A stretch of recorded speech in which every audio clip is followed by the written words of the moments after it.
Hello, everybody. Welcome to Thursday. The S&P 500 was down 0.2%.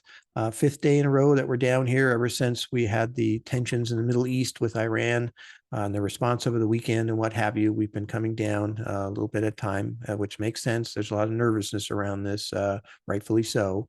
But combined today with the Fed, what I call Fedspeak, which is where the Fed presidents are interviewed and get out there and say all kinds of things. In the fourth quarter, they were saying lots of nice things and talking about rate cuts and those types of things because inflation was quite low.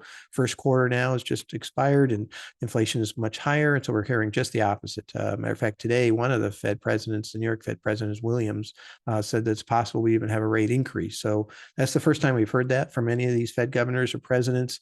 The market was up about 0.5%, and then it dropped right after that. So Fed speak has very powerful impacts in the short term, not in the long term, because in the long term, it's really about earnings. And if earnings continue to do well, even in a higher inflationary environment, then they stop listening as much to what's happening with the Federal Reserve and what they're talking about.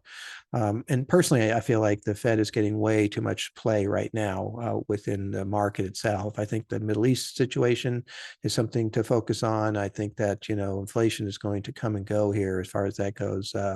But the earnings are what should be focused on. We're in earnings season.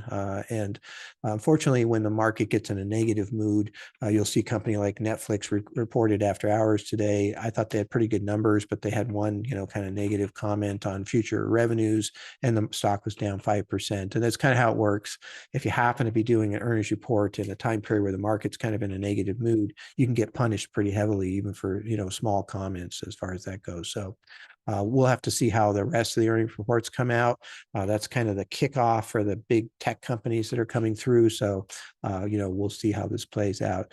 I would think that the market has, stretched pretty far to the downside. So, it was up to 78, on the relative strength index for a while there. Anything above 70 means that the market stretched too far to the upside. It's usually going to have some type of downturn, and that's what we're suffering through right now.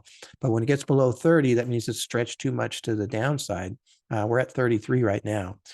So I wouldn't be surprised to see a little bit of a bounce here at some point.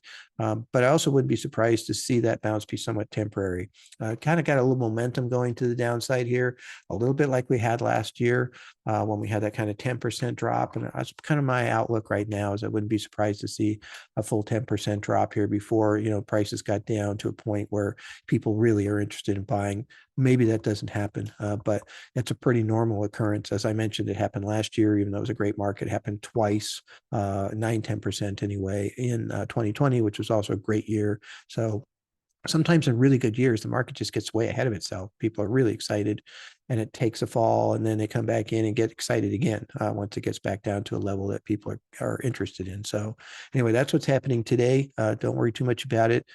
Really, earnings are still the key issue here, and they're doing quite well day to day. We'll see what happens with the Middle East as far as that goes and what type of impact that has.